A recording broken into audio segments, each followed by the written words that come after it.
अस्सलामुअलैकुम friends, welcome to my channel. आज मैं आपके साथ शेयर करूंगी बहुत ही मज़ेदार चिक्की बनाने की रेसिपी। अगर आप चैनल पर नए हैं तो चैनल को सब्सक्राइब ज़रूर कीजिएगा। तो चलें रेसिपी बनाना स्टार्ट करते हैं। पैन को हल्का सा गर्म करेंगे। इसमें ड्राई फ्रूट्स को रोस्ट करना है। मैंने 1 कप काजू लिए हैं, इनको 2 टुकड़ों में काट लिया है। आधा कप बादाम डालेंगे, साबुत भी यूज़ कर सकते हैं। मैंने इनको रफली चॉप कर लिया था। 3 से 4 चम्मच मैं पिस्ते के शामिल कर रही हूँ। इसके बाद आखिर में हम इसमें मूंगफली शामिल करेंगे। आधा कप मैंने मूंगफली ली है। आप चाहें तो ड्राई फ्रूट्स अपनी चॉइस के ले सकते हैं। अखरोट शामिल कर लें, इसमें खोपरा शामिल कर लें। जो आपको पसंद है वो ले लें, या जो आपके पास इजीली अवेलेबल हो उनके साथ आप चिक्की बना सकते हैं। अगर आप चाहें तो सिर्फ मूंगफली के साथ भी चिक्की बना सकते हैं। ज़रूरी नहीं है आपने ये सारे नट्स जो हैं वो यूज़ करने हैं। ड्राई फ्रूट्स को हमने इतना रोस्ट करना है कि इनमें से हल्की सी खुशबू आए और इनका कलर थोड़ा सा चेंज हो। यहाँ पे ड्राई फ्रूट्स जो हैं वो रोस्ट हो गए थे। इनको मैं अलग से प्लेट में निकाल लूंगी और हम बाद में इनको यूज करेंगे।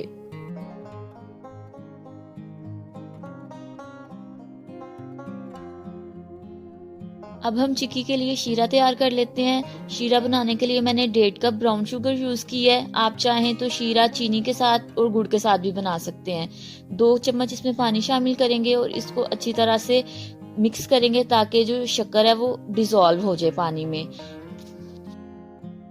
कुछ लोग शीरा बनाने के लिए पानी जो है वो ज्यादा यूज करते हैं, उससे इसका कुकिंग टाइम जो है वो बढ़ जाता है।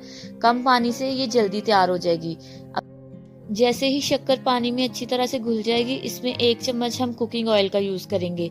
ऑयल यूज करने से शीरे में एक बहुत ही अच्छी शाइन आएगी। साथ ही इसमें 1 चम्मच लींबू का रस शामिल करेंगे और अच्छी तरह से दोनों चीजों को मिक्स कर लेंगे। आपने जब शक्कर का सिरप बना रहे हो तो ध्यान रखना है कि ओवरकुक ना हो और इसका कलर खराब नहीं हो।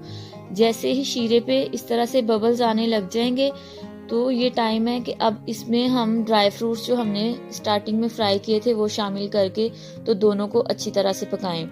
ड्राई फ्रूट्स मैंने शामिल कर दिए हैं। अब इन दोनों चीज़ों को अच्छी तरह से मिक्स करेंगे और इतना पकाना है कि ये एक स्टिकी कंसिस्टेंसी में आ जाए। चिक्की को तैयार होने में अभी 8 से 10 मिनट लगेंगे। तब तक मैं एक बटर पेपर लेके उसको ग्रीस कर लेती हूँ ताकि जब मिक्सचर जो है वो रेडी हो तो इस पे पोर करके जमने के लिए रख दें। एक बटर पेपर मैंने कटिंग बोर्ड पे बिछा के उसको बटर के साथ ग्रीस कर लिया। अगर आपके पास बटर पेपर नहीं है तो आप किसी प्लेट स्टील का बर्तन लेके उसमें भी घी लगा के तो उसको ग्रीस करके यूज कर सकते हैं।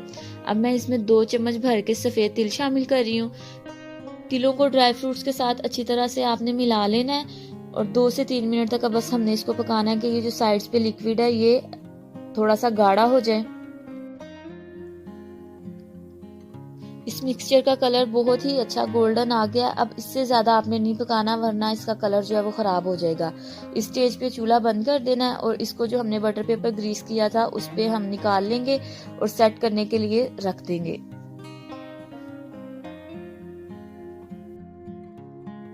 सारे मिक्सचर को बटर पेपर पे आप अच्छी तरह से फैला लें। स्पैचुला की मदद से या चम्मच की मदद से अच्छी तरह से इसको फैला लें। इसकी बारीक सी लेयर लगा के तो आपने इसको जमने के लिए 1 घंटे के लिए रख देना है। तकरीबन 1 घंटा हो गया। अब हम चिक्की की कटिंग कर लेते हैं। छुरी की मदद से आप इसको किसी भी शेप में काट सकते हैं। मैं इसको स्क्वायर शेप में काटूंगी।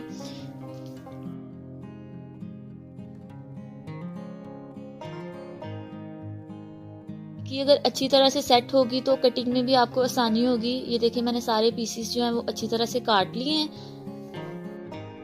सर्दियों का मौसम है, आजकल घर में वैसे ही ड्राई फ्रूट्स होते हैं। अगर बहुत ज़्यादा नहीं है तो सिर्फ मूंगफली यूज़ करके बना लें और अपने दोस्तों के साथ भी शेयर करें। अब मैं आपको बताती हूँ कि आपने अपने दोस्तों के साथ किस तरह से शेयर करना है और उनको खुश करना है। बटर पेपर लें, उसके छोटे छोटे पीसेस काटें और इसको अच्छी तरह से उसमें रैप करें और किसी भी घर में जो रिबन मौजूद हो उससे इसको टाई करें और अपने दोस्तों के साथ शेयर करें। कलरफुल रिबन ले लें, ज़्यादा अच्छा लगेगा। मेरे पास घर में अभी यही मौजूद था तो मैं इसके साथ आपको बस बता रही हूँ कि आपने किस तरह से अपने दोस्तों के साथ बना के तो ये शेयर करनी है। उम्मीद करती हूँ आपको ये रेसिपी बहुत पसंद आई होगी। अगर रेसिपी अच्छी लगी है तो वीडियो को लाइक करें और शेयर करें। ये रेसिपी ट्राई करें और इसका फीडबैक मेरे साथ ज़रूर शेयर करिएगा। बहुत जल्द एक नई रेसिपी के साथ मिलेंगे। तब तक अपना बहुत ख्याल रखिएगा। अल्लाह हाफिज़।